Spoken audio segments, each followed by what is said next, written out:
everybody, Terrence Popp here from the Lair. I had some technical difficulties, but I got them resolved. It took me an hour and a half on the goddamn helpline with a fucking GoPro to unfuck this whole thing. And so that one guy out there keeps asking what the fuck I'm holding in my hands, and I keep fucking like throwing the devil sign or some shit, dude. I don't do that shit. I'm holding a fucking piece of brass. I reload right here, and every once in a while you get that piece of brass that just doesn't fucking want to reload. You fuck the primer up, primer pocket, or make the walls too thin and it cracks and it's useless, and they just kind of sit here on my fucking desk or my table of woe that I call it, and you know, sooner or later I throw them into a bigger can, and then I get rid of those, usually at the range. Okay, this is the first day of 2018. I'm a little under the weather. I threw a few back last night, didn't get enough sleep. I still have some bedhead going on, but I don't really give a fuck. Let's see. 2018, first of all, I want to thank everyone for all of their past support for this channel. It's meant a lot to me, and even the people who send me fucking hate mail. You know, I've only banned, I think, 15 people in 5 years. I'm usually pretty tolerant of personal attacks and stuff. Because one, you know, it proves that you hate me, and your hate keeps me warm at night and calms my black dead heart. So, and it's hilarious as fuck, and I respond to enough articles of hate mail that, you know, I find it enjoyable. But that's, you know, putting that aside, let's move on. Okay, so I'm here in the middle of New York. It's 14 below fucking zero in the middle of the goddamn day. So I'm not really doing much, but consolidating my shit for the big move back to the land of the civilian. This 2018 will be my last year in service.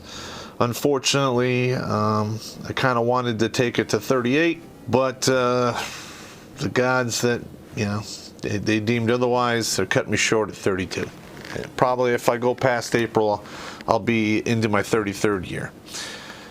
So there's going to be a lot of changes coming. You know, I have to spend some time, go back to the forge, and reforge some tools that have you know, basically worn out or broken over the years. I need to replace them, get my arsenal back up to speed.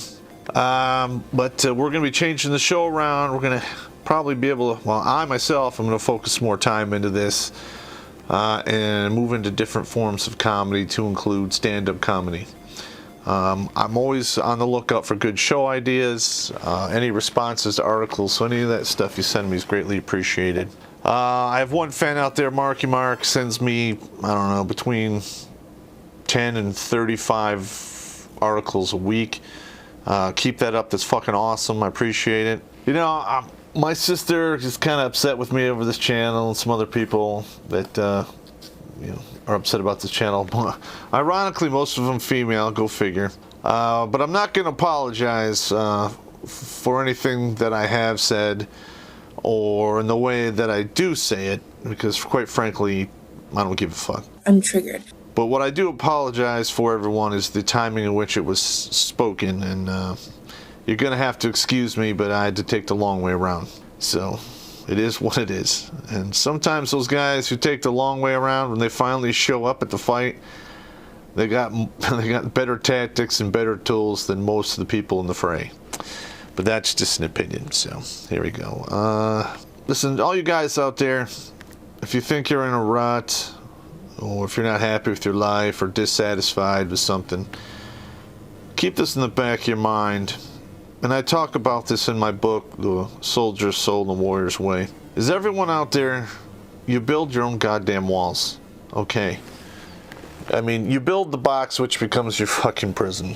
And I don't care if you have a corner fucking office and you shit on a toilet made of gold, it's still a fucking prison, all right? It's you, and then, you know, and you set the tone of your own life. You know, in everyone's head, you got that drum, you know, and it beats fast or slow. You're your own taskmaster. So, I mean, if you're driving yourself fucking into the ground and you're taking shit a little bit too serious and you're not fucking happy, well, guess who's to blame?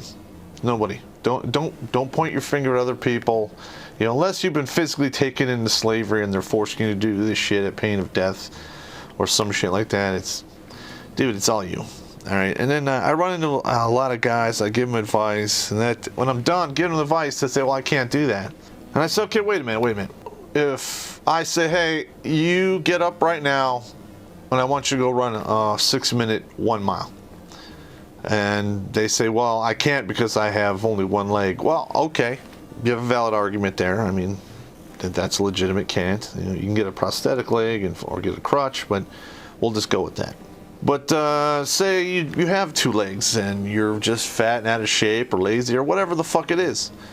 And you go, you know, I can't run that 6-minute 1 mile because I'm too fucking fat. Well, lose the fucking weight. As Bill Burr said it, you hit your win, you walk yourself out. Okay, even if you don't make the 6 fucking minutes, all right, say you lose 50 fucking pounds and you run that mile in 8.5 minutes. Are you a fucking failure for not making 6? Well, if you're trying to make the Olympic team, yeah. But in life, fuck no. It's not about like, you know, life doesn't have a lot of like definite, you know, finish lines. It's all a gray area. It's all mixed together. It's a checkerboard of confusion. But what I'm trying to get at here, gentlemen, is don't let 2018 be a year of can'ts. All right? Because in all actuality, there's a voluntary component to can't, which turns it into a won't. Some people are going to get mad because I'm telling them this, that, hey, I'm basically saying, fuck you, you're your own fucking problem. And that's the case. All right, you got to be objective about it. Here's another big one I've run into a lot. And this is going to change your whole fucking mindset here also. Stop fucking caring what people think about you. My God. As long as you fucking care what people think about you, you will always be their goddamn slave. I mean, think about it. You know, you have these women out there with these fucking stupid expensive shoes, designer clothes, handbags. You know, they spend thousands of dollars for name brand stuff because they care what people fucking think about them. And they're allowing it to drive them into the fucking poorhouse and ruin their fucking life if they don't have the money. Which usually they don't. They live in debt. Yeah, because I refer to them as can't understand normal thinkers. Can't balance your checkbook, you live in debt. There you go. Again, you know, gentlemen, this is just a video for the dudes out there, my diehard fans who like this shit. I'm not really putting up an act. Anyone who knows me, who served with me, this is how I talk, walk. This is just how I roll. Not a good liar. If I was, I'd work for the CIA, and obviously I don't. But anyway, I got some big shit coming up down the pipe. Hopefully it'll be successful. And hopefully I'll be able to touch a few more hearts and maybe save a few more lives, because if I can do that, it's all fucking worth it. Anyway, we dock this out. Have a good evening.